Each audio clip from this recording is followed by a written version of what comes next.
오늘은 어버이 주일이자 가정의 주일입니다. 5월이 되면 우리는 옛날의 어린 시절들을 떠올리게 마련이죠. 설레이며 맞이했던 어린이날들의 기억. 여러분들도 다 어린이날을 지나시지 않으셨습니까? 그죠? 그리고 카네이션을 정성스럽게 만들어서 부모님의 가슴에 달아드렸던 그러한 기억들. 5월이 되면 우리는 과거의 이런 것들을 기억하고 추억하게 됩니다. 우리는 이러한 지난 날들의 일들을 좋은 기억이라고 말하기도 하고 좋은 추억이라고 말하기도 합니다. 그런데 그 좋은 추억들과 좋은 기억들이 우리에게 남기는 감정이 있습니다. 그것이 무엇일까요? 그것은 바로 그리움이라는 감정입니다. 여러분, 지금 이 순간 가장 그리운 얼굴이 있으신가요? 아마도 대부분 나를 가장 많이 사랑해준 누군가를 떠올리지 않을까 싶습니다. 그리고 그분들 중에서도 나를 가장 많이 사랑했던 우리의 부모님을 떠올리지 않을까 싶어요. 그런데 여러분 한번 생각해 보세요. 우리는 만난 적도 없는 사람을 그리워하지는 않습니다.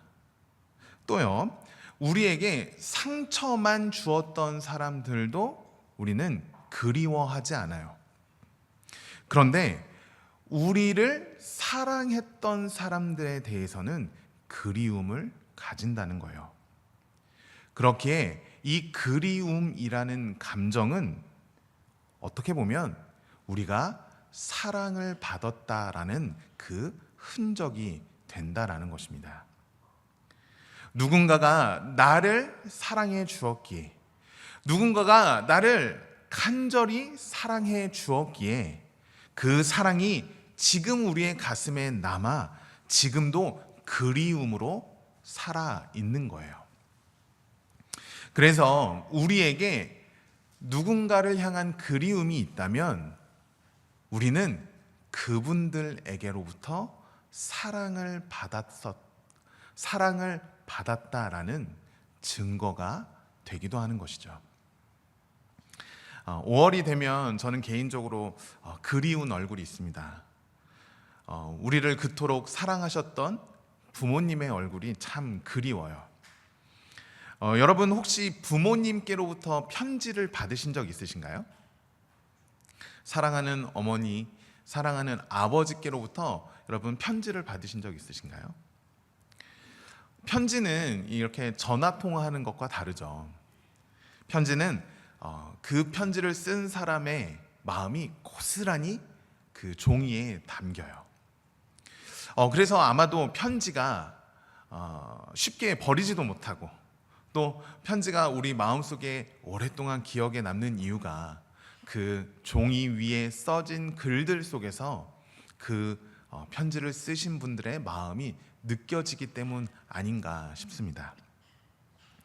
오늘 우리가 함께 읽은 디모데후서, 이 말씀은 바울이 영적인 아들인 디모데에게 보낸 편지입니다. 그런데 이 편지는요, 바울이 내가 곧 죽게 될 것을 직감한 그 후에 쓰여진 편지라는 거예요. 그리고 이 편지가 디모데에게 전달되기 전에 안타깝게도 바울은 로마에서 순교를 당하게 됩니다.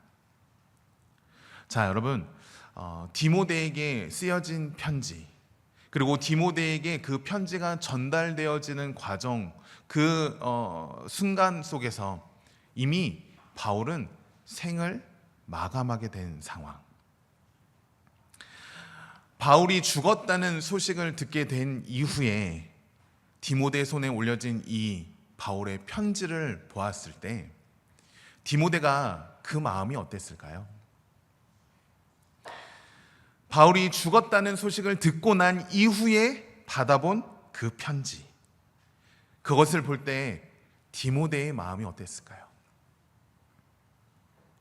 아마도 나를 영적인 아들로 삼아 주었던 그 바울의 사랑을 기억하며 그리움으로, 눈물로 이 편지를 읽지 않았을까요? 여러분, 우리가 부모님이 살아계실 때는 잘 모르는 것 같아요. 그때는 부모님의 말씀들이 그렇게 잔소리처럼 들리잖아요. 밥은 먹었니? 또 몸은 괜찮니? 신앙생활은 잘하고 있니?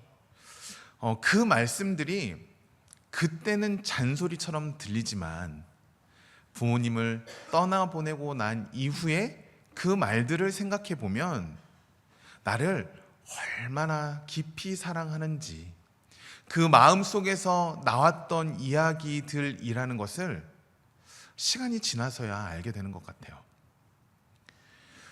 그런데 부모님이 떠나신 후에 그 말들이, 그 말 한마디 한마디가 우리의 가슴을 파고드는 유산으로 남지 않습니까?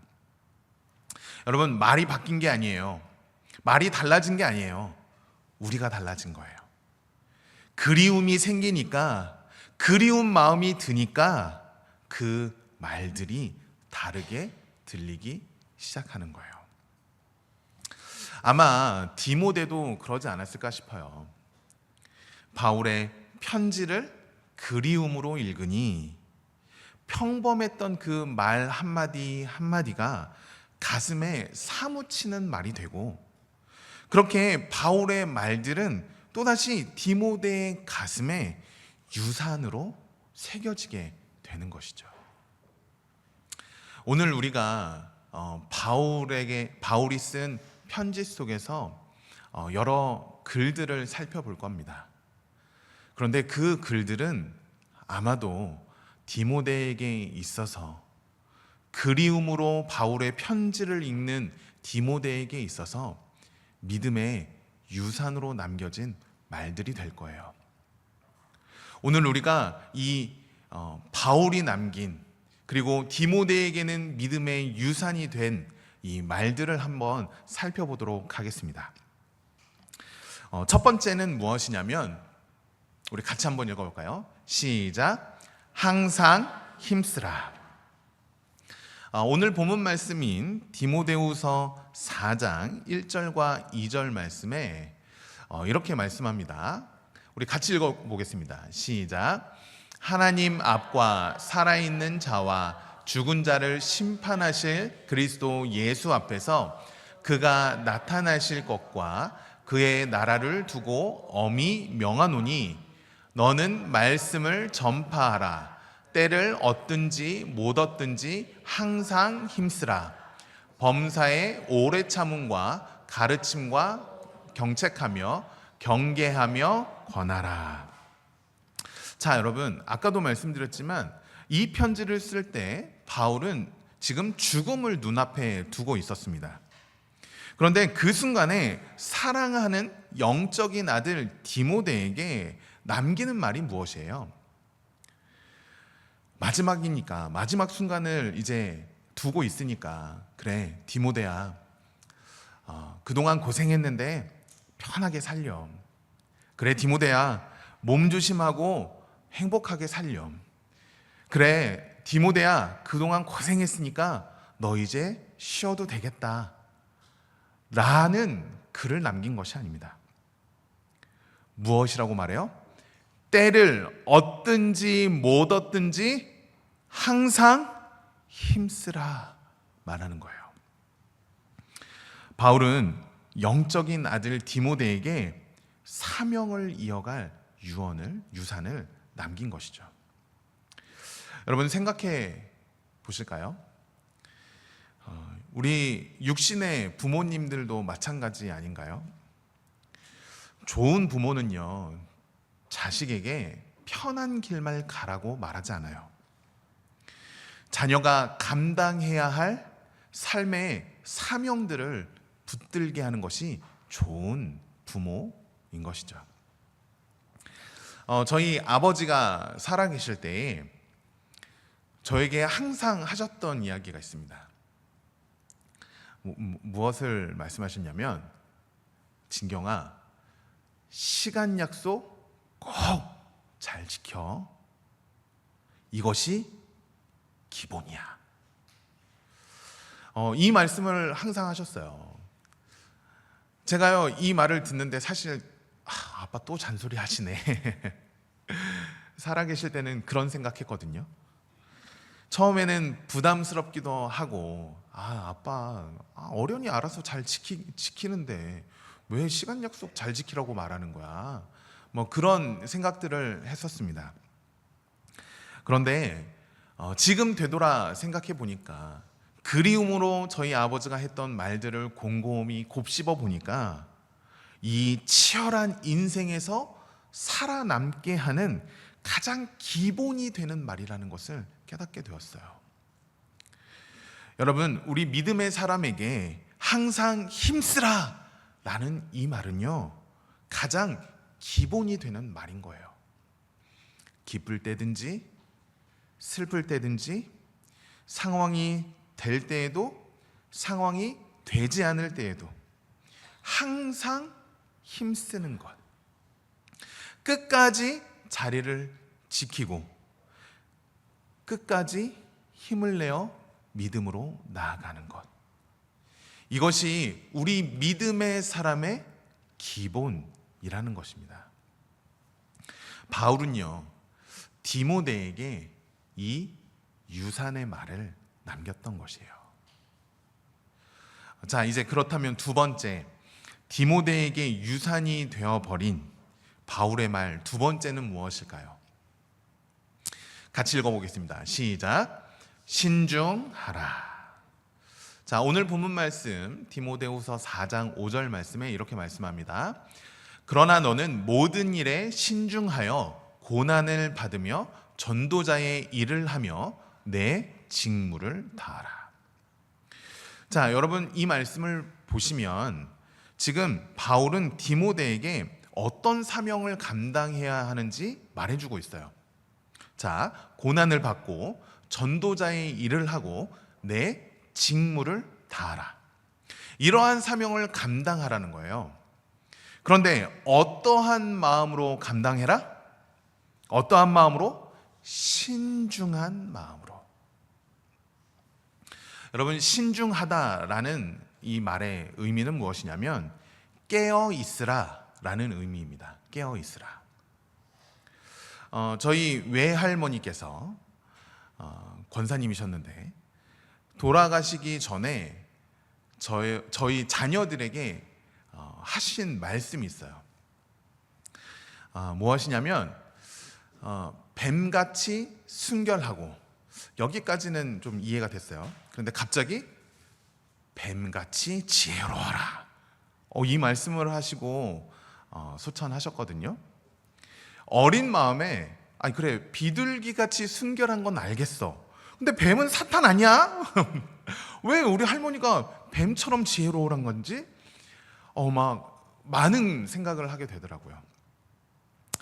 그런데요, 이제 할머니께서 살아오셨던 삶과 그리고 신앙생활을 생각해보고 또 저를 너무너무 사랑했던 외할머니, 저희 어머니가 막내딸이었거든요.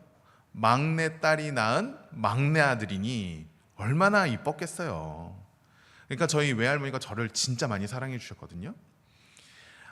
할머니께서 저를 사랑해 주셨던 그 기억과 그리움과, 그리고 왜 할머니가 이런 말씀을 하셨을까 곰곰이 생각을 해봤을 때 그렇구나, 그러한 생각이 들더라고요.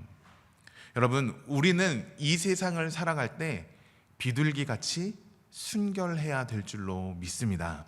아멘. 그러나 어리석어서는 안 돼요. 또요, 뱀처럼 여러분, 우리는 지혜로워야 합니다. 아멘. 그러나 순결함을 잃으면 안 돼요. 순결함과 지혜로움, 이 두 가지를 동시에 붙들어야 믿음으로 세상을 살아갈 수 있다라는 것을요, 이 나이쯤 되니까 알게 되더라고요. 옛날에는요, 지혜로우면 다 괜찮은 줄 알았어요. 옛날에는요, 순결하기만 하면 다 될 줄 알았어요. 그런데 순결함과 지혜로움으로 나를 무장하고 이 세상을 살아가야 우리의 믿음을 지킬 수 있겠더라고요. 여러분, 바로 이것이 신중함, 깨어 있음이라는 것이에요. 바울은 디모데에게 세상의 흐름을 보되 세상에 취하지 말고 시대에 휩쓸리지 말라고 이야기하는 거예요. 어떠한 상황 속에서도 중심을 잃지 말고 나아가라라고 지금 이야기하고 있는 것입니다. 여러분, 깨어있는 사람만이 우리의 믿음을 굳건하게 지킬 수 있는 거예요. 여러분, 우리에게 하나님께서 맡겨주신 사명이 있는 줄로 믿습니다. 그 사명을 감당하기 위해서는 우리는 깨어 있어야 하는 것이죠. 바로 이것이 디모데에게 유산으로 남겨진 바울의 말이었던 것이에요. 마지막 세 번째, 디모데에게 유산으로 남겨진 바울의 말은 무엇이었을까요? 우리 같이 읽어볼까요? 시작.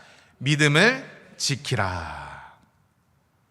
자, 오늘 본문 말씀 디모데후서 4장 7절 말씀 같이 읽어볼까요? 시작. 나는 선한 싸움을 싸우고 나의 달려갈 길을 마치고 믿음을 지켰으니. 자, 여러분, 이 말씀을 잘 보십시오. 이 말씀을 잘 보시면 지금 바울이 어떻게 말하고 있어요? 명령하고 있습니까? 명령하지 않고 있습니까? 명령하고 있어요? 명령하지 않고 있어요? 네, 명령하지 않고 고백하고 있어요. 바울은 디모데에게 믿음을 지켜라 라고 말하는 것이 아니라 나는 믿음을 지켰어. 나는 믿음을 지켰어 라고 고백하고 있는 거예요. 여러분, 이것이 영적 아버지의 말인 거예요. 먼저 그 삶을 살아낸 사람이 뒤에 오는 사람에게, 뒤를 따르는 나의 사랑하는 믿음의 자녀들에게 내가 먼저 싸웠고 내가 먼저 달려갔고 내가 믿음을 지켰어.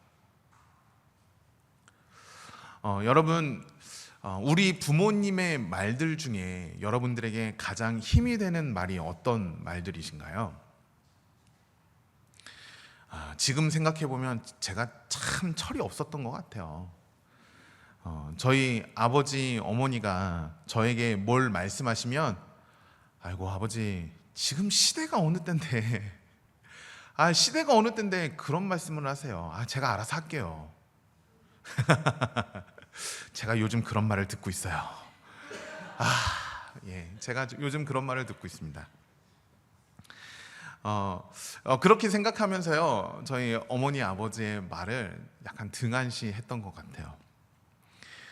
그래서 그랬는지 참 저희 어머니 아버지의 그런 말들은 사실 크게 기억이 나지 않습니다. 그런데 저에게 제 가슴 속에 남아있는 저희 아버지의 모습이 있어요.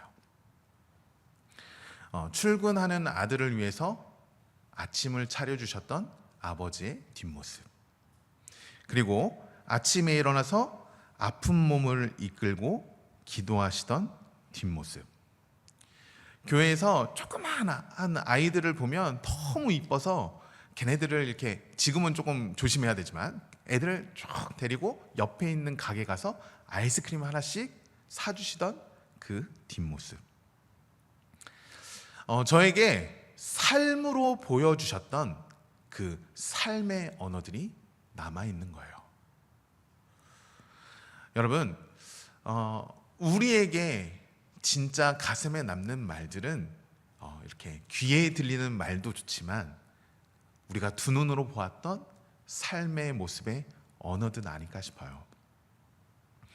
여러분, 지금 사도 바울의 이 편지를 읽는 디모데의 마음은 어땠을까요? 나는 선한 싸움 싸우고 달려갈 길을 마치고 믿음을 지켰어 라고 말하는 이 디모데의 편지를 보면서, 바울의 편지를 보면서 디모데는 바울의 뒷모습이 떠오르지 않았을까요? 차가운 감옥 바닥에서도 기도하던 모습, 매를 맞으면서도 복음을 놓지 않았던 그 모습, 쇠사슬에 묶여있는 채로 디모데를 위해서 편지를 쓰고 있던 그 모습들, 그 뒷모습이 떠올라서 디모데는 한참이나 먹먹한 마음을 가지고 잠시 머물러 있지 않았을까요? 그러면서 그러한 마음을 먹었겠죠. 그래, 나도 힘을 내자. 그래, 나도 믿음을 지켜야지. 나도 선한 싸움 싸우고 달려갈 길을 마치고 나도 믿음을 지킬 거야. 그 결단이 일어나지 않았을까요? 전승에 따르면 바울의 이 편지를 받았던 디모데는 이 편지를 받고 다시 힘을 내어 초대교회의 위대한 지도자로 생을 다하는 그 순간까지 복음을 전하는 삶을 살았다고 그래요. 사랑하는 성도 여러분, 간절히 원하고 바라고 기도하기는 이곳에 모인 저와 여러분 모두가 사도 바울과 같이 믿음의 뒷모습, 믿음의 삶의 언어를 유산으로 남기는 저와 여러분 되시기를 주님의 이름으로 간절히 축원합니다. 우리가 그러한 삶을 살아갈 때 우리의 사랑하는 자녀들이 우리의 뒷모습을 보고 우리를 추억할 때, 그래, 우리 아버지가 걸었던 그 길, 우리 어머니가 걸었던 그 길 나도 걸어가야지 결단하고 힘을 내지 않을까요? 사랑하는 성도 여러분, 우리가 10주간 동안 믿음의 모험이라는 주제로, 특별히 믿음의 모험, 은혜에 붙들린 사람들이라는 주제로 10주간 함께 말씀을 나누었습니다. 여러 믿음의 선진들을 만났어요. 그리고 오늘 바울을 마지막으로 믿음의 모험 시리즈가 마무리가 되게 됩니다. 그러나 믿음의 모험은 이제부터가 시작인 줄로 믿습니다. 아니, 주님을 만나는 그날까지 우리의 믿음의 모험은 끝나지 않을 줄로 믿어요. 그러나 여러분, 두려워하지 마십시오. 아멘? 여러분, 두려워하지 마세요. 어떤 일을 만나든 어떤 상황을 맞이하든 우리 하나님이 믿음의 선진들과 함께 하셨듯이 우리와 함께 하실 줄로 믿습니다. 그리고 우리 주님이 우리를 가장 좋은 길로, 가장 선한 길로 인도하여 주실 줄로 믿습니다. 때로는요, 내 생각과 조금 다른 길 때문에 흔들릴 수도 있어요. 때로는 내 생각과 다른 그러한 열매들의 모습들을 통해서 하나님, 왜 나를 이러한 길로 인도하시나요? 하는 그러한 기도가 나올 수도 있어요. 그러나 그렇다 할지라도 이 믿음의 모험을 포기하지 않는 저와 여러분 되시길 주님의 이름으로 간절히 축복합니다. 반드시 이 길 끝에 우리를 위해 예비되어 있는 의의 면류관이 있음을 여러분 기억하시고 끝까지 믿음을 지키는 저와 여러분 되시기를 주님의 이름으로 간절히 축원합니다.